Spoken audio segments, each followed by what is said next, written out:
Los 50 principios del milagro, por Kenneth Wapnick. Introducción. El taller comenzó con una meditación, la lectura hecha por Gloria de ¿qué es un milagro? Un milagro es una corrección. No crea ni cambia realmente nada en absoluto. Simplemente contempla la devastación y le recuerda a la mente que lo que ve es falso. Deshace el error, mas no intenta ir más allá de la percepción, ni exceder la función del perdón. Se mantiene, por lo tanto, dentro de los límites del tiempo. No obstante, allana el camino para el retorno de la intemporalidad y para el despertar del amor, pues el miedo no puede sino desvanecerse ante el benevolente remedio que el milagro trae consigo. En el milagro reside el don de la gracia, pues se da y se recibe como uno.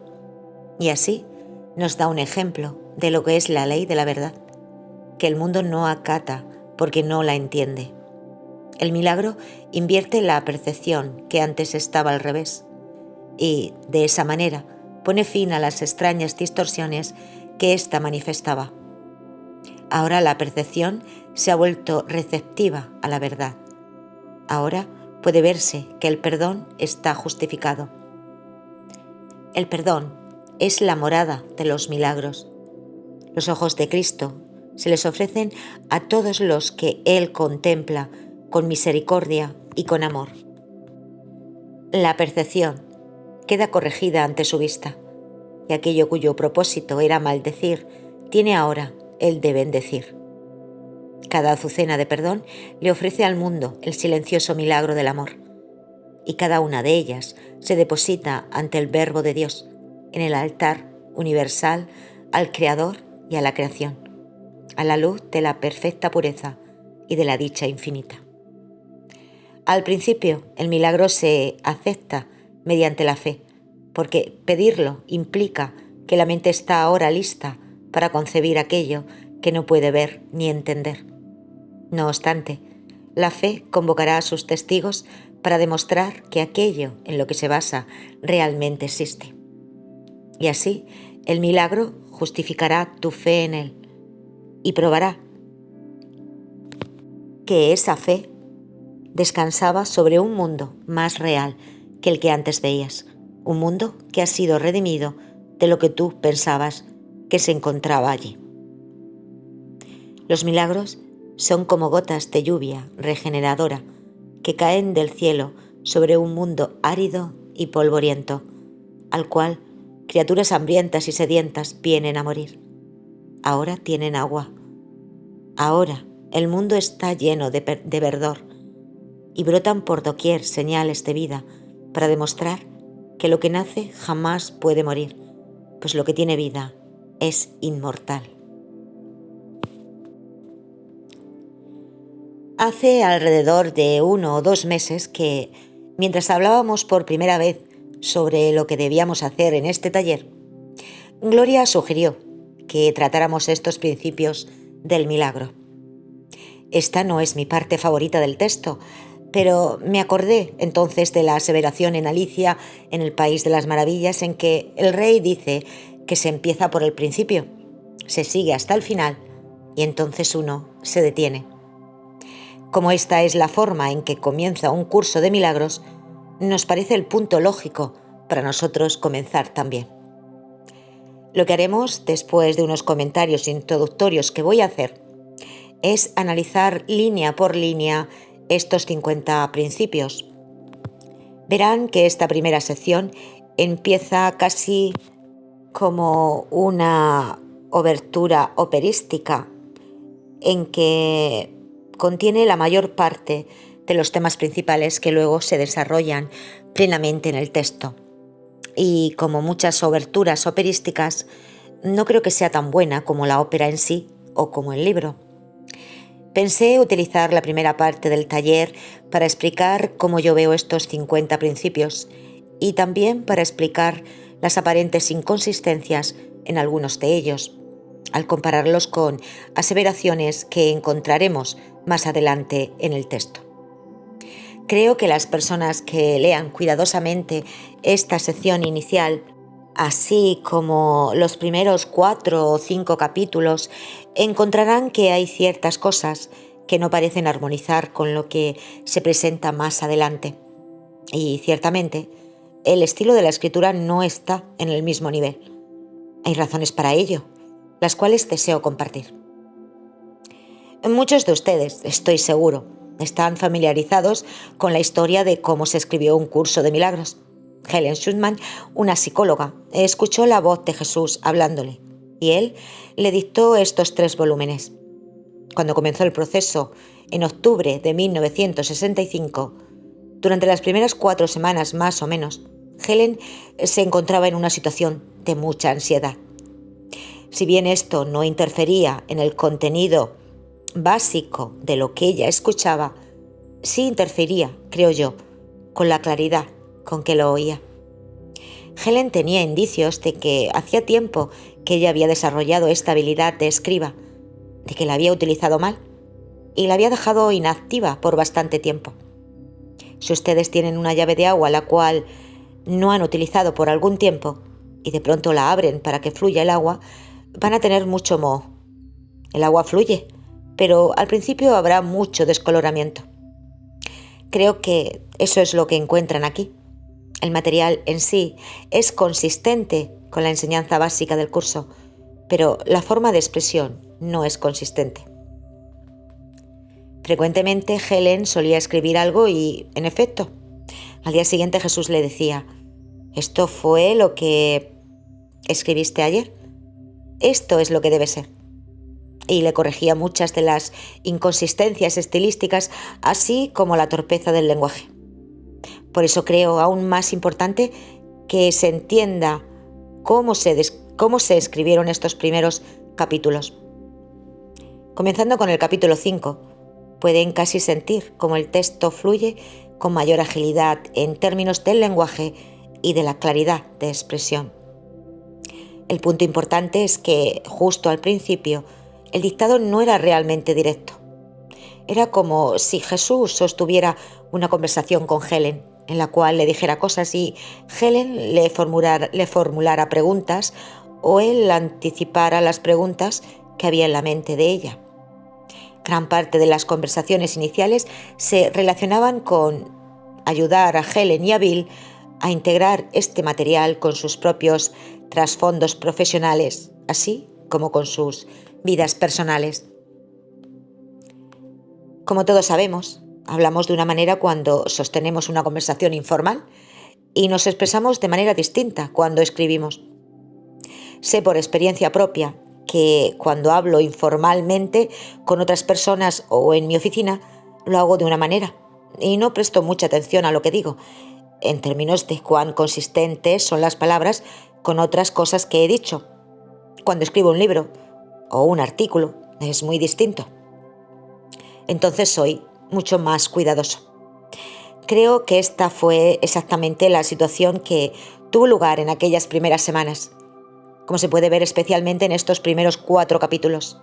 Esto explica, creo yo, por qué hay ciertas inconsistencias en cómo se expresa el texto en sus capítulos iniciales y por qué mucha de la escritura parece torpe y realmente no está en el mismo elevado nivel literario que está el resto del material.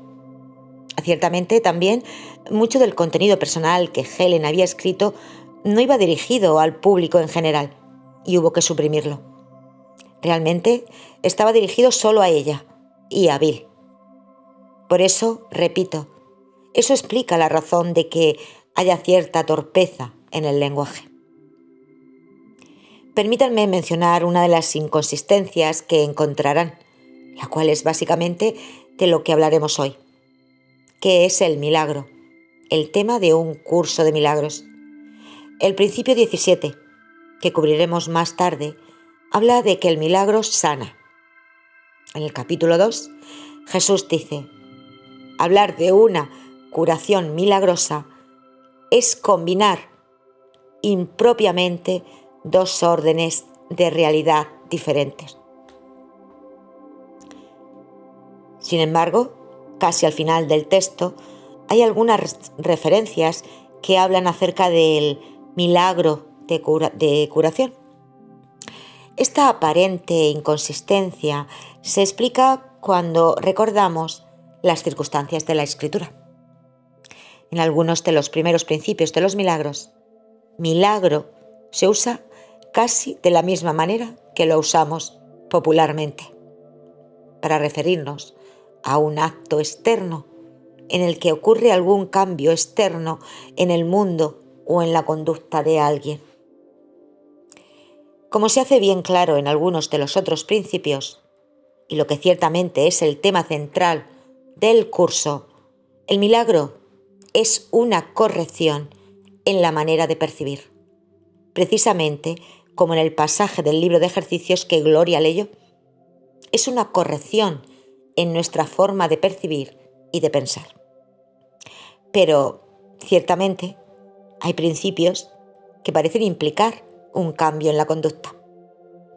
En el capítulo 2, cuando Jesús habla específicamente sobre lo que es curación y comienza una serie de secciones sobre la misma, él hace una distinción entre el milagro, que es un cambio de pensamiento, y el efecto posterior, que sería la curación.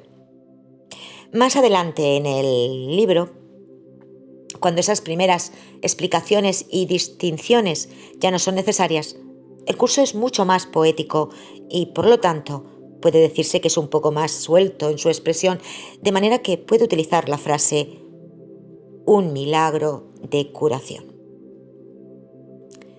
Hay otro principio del milagro 21, que habla acerca del perdón de Dios, mientras que en el libro de ejercicios hay una aseveración bien clara, de hecho está repetida, que dice: Dios no perdona porque jamás ha condenado.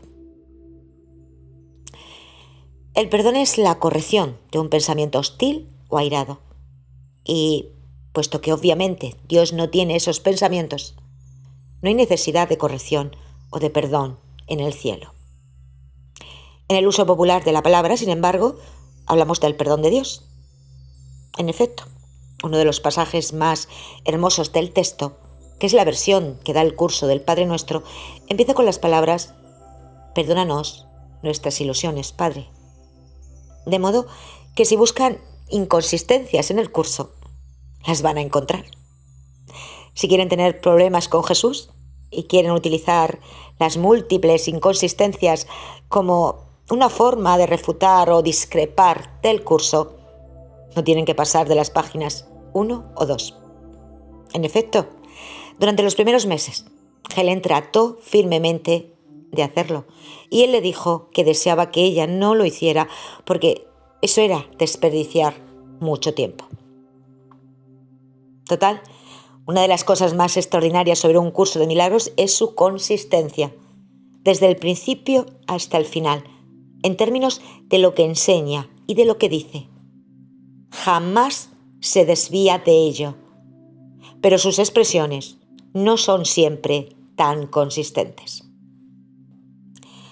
Antes de que realmente empecemos a examinar los 50 principios, línea por línea, deseo poner algo en la pizarra con el fin de orientarnos en nuestra discusión de los milagros. Ninguno de nosotros estaba muy feliz con el título que Jesús le dio al curso, pero él parecía estar claro en querer llamarlo un curso de milagros. Así que el interés primordial es el milagro, y eso es lo que realmente nos enseñan. El milagro, repito, no tiene nada que ver con lo externo. Y la razón principal de que así sea es que no hay nada externo. Hoy no vamos a entrar en la metafísica del curso. Vamos a presumir que aceptamos esos principios. Pero, ciertamente, el fundamento metafísico básico del curso es que no hay mundo alguno fuera de nosotros. El mundo solamente es la proyección de lo que está en el interior de nosotros, lo cual significa que el asunto central siempre se encuentra en el puntito que aparece en el lado izquierdo de la gráfica y que representa la mente. Esta proyecta sobre el mundo lo que tiene en su interior. Y el mundo incluye no solamente la totalidad del mismo, el universo, sino también el mundo de nuestros cuerpos personales. Esto significa que el problema jamás es lo que está fuera de nosotros, aquí en el mundo. El problema es siempre lo que está en nuestras mentes. Y como es allí donde radica el problema, es allí donde debe buscarse la respuesta. Esa respuesta es el milagro. La mejor definición de qué es un milagro es, entonces, que este es la corrección de un pensamiento erróneo o de una percepción equivocada. Y por lo tanto, un curso de milagros jamás abogará porque usted haga algo que cambie su conducta. Muchos de ustedes habrán visto el artículo acerca del curso que se publicó en el New York Times hace alrededor de un mes, 9 de diciembre de 1984, en el cual me citaron al revés. La cita decía que usted debe cambiar su conducta y eso cambia su mente. Yo estoy seguro de que les dije todo lo contrario por teléfono, que el cambio de pensamiento correspondientemente cambia su conducta. Esto no significa, dicho sea de paso, que el curso muchas veces no abogue porque usted haga algo para cambiar su conducta.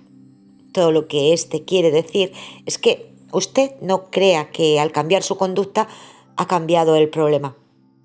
Este podría ser un paso útil hacia el cambio de un problema, pero el problema básico no está fuera en el mundo o en el cuerpo, está en la mente.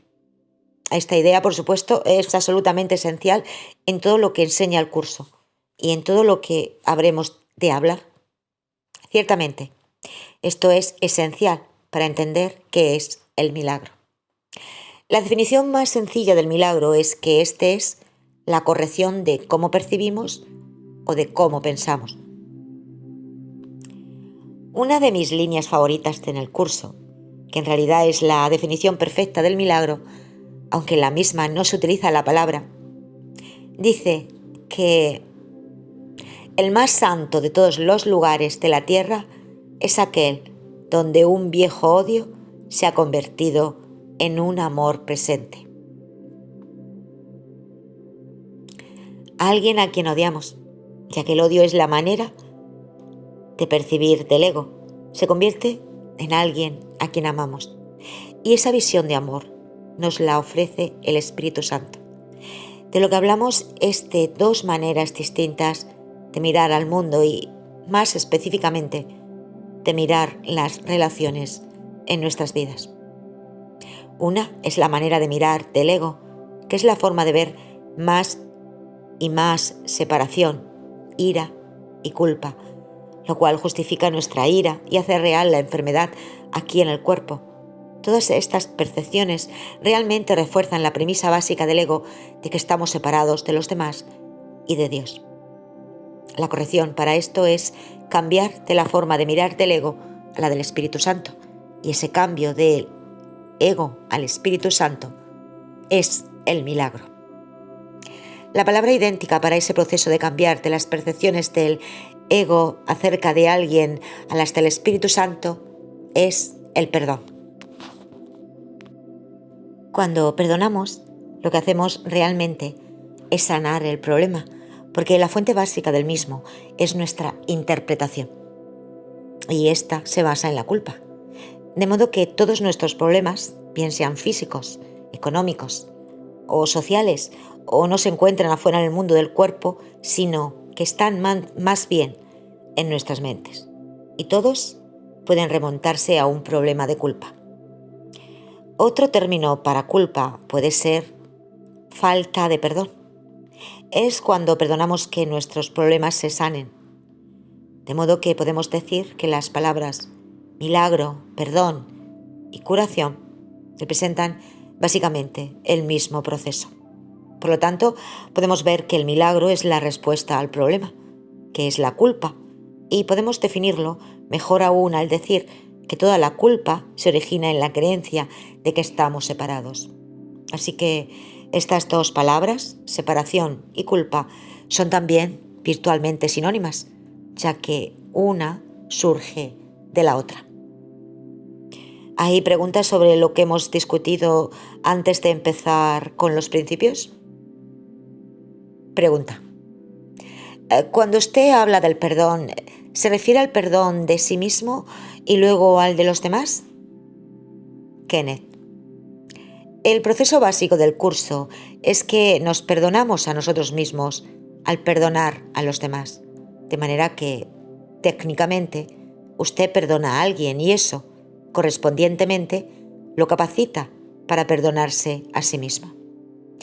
En nuestra experiencia, el proceso es recíproco.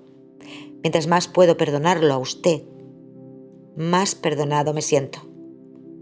Mientras más perdonado me siento, más fácil me resultará perdonar a otras personas. Pero en términos del paradigma básico que expone un curso de milagros, perdonamos a otros y, por consiguiente, nos perdonamos a nosotros mismos, porque es lo mismo.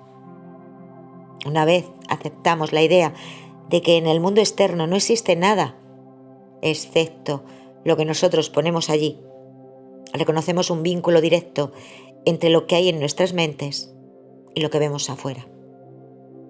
Si recuerdan, las primeras lecciones del libro de ejercicios son muy claras en su propósito de adiestrarnos en esa línea de pensamiento y establecen claramente que no existe ninguna diferencia entre lo que percibimos afuera y lo que percibimos adentro, que son nuestros pensamientos los que hacen al mundo.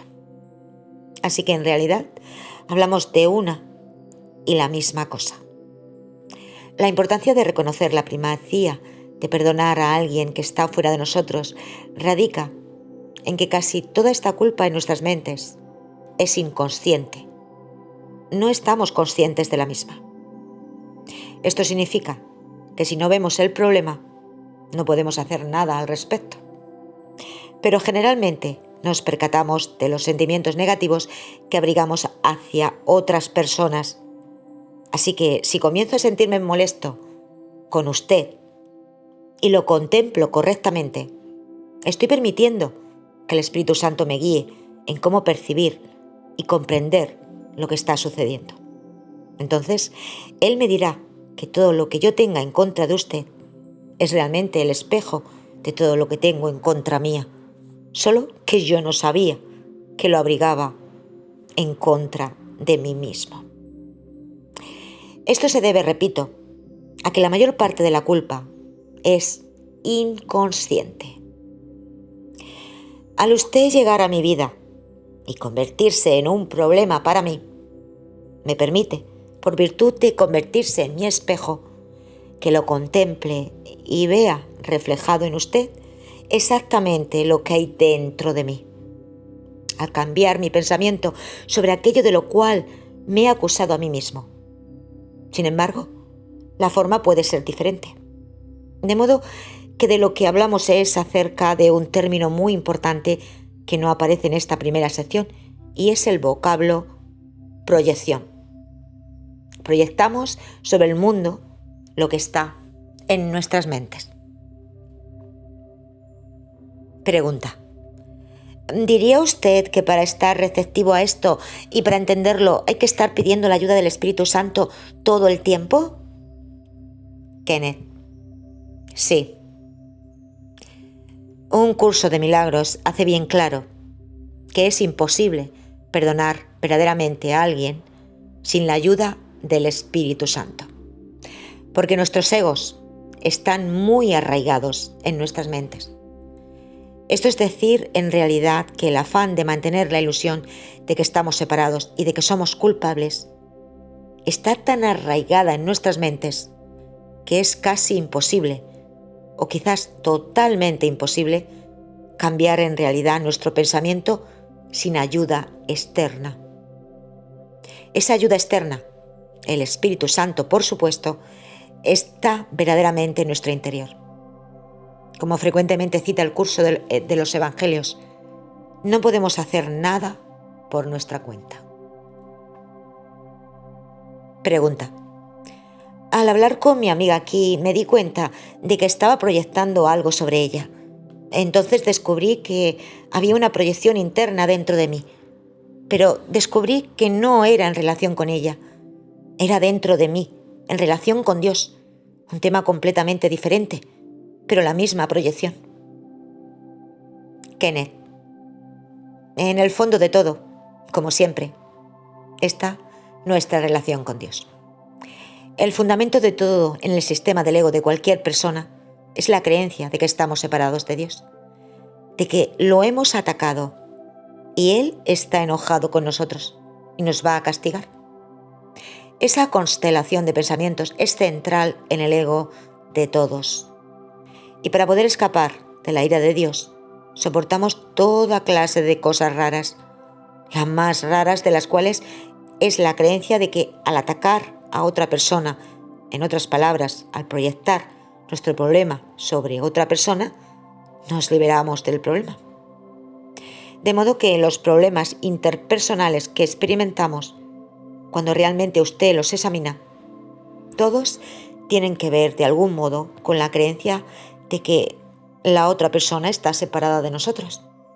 De ahí surge, pues, la idea de que esa otra persona nos ha victimizado. O lo invertimos y nos sentimos culpables porque creemos que la hemos victimado a ella. Todos podemos identificarnos con esas experiencias. Todos tenemos muchas oportunidades en nuestras vidas de reconocer cómo opera esto, pero todo se reduce al problema básico, que es la creencia de que estamos separados de Dios, lo que a su vez significa que creemos que lo hemos atacado, que lo hemos victimado, que Él es nuestra víctima. Entonces invertimos todo eso, debido a que la proyección siempre procede de la culpa y creemos que Dios nos ha convertido en sus víctimas. Así que dentro del sistema del ego, la muerte, por ejemplo, se convierte en el más notorio testigo de que la ira de Dios es real. Dios creó un cuerpo que en un nivel es lo que cree el ego y luego castiga ese cuerpo destruyéndolo. Él hace que el cuerpo sufra, etcétera, etcétera. Eso, repito, es la más profunda piedra angular en la subconsciencia de todos. Y luego todo lo que hacemos es proyectar eso una y otra vez sobre todos los demás. Como enseña el curso, ustedes no pueden ir directamente al cielo porque la cantidad de miedo y terror que existe aquí es pavorosa. Lo que podemos hacer es empezar a tantear con el sistema de pensamiento y así empezamos a tantear con todas las personas con las que tenemos relación en el presente. Y podemos tener relación con las personas no importa si están físicamente con nosotros o si solo pensamos en ellas. Así que alguien que murió hace 20 o 30 años puede estar muy presente en nuestras mentes porque aún estamos cargando heridas pasadas o ilusiones pasadas sobre esa persona.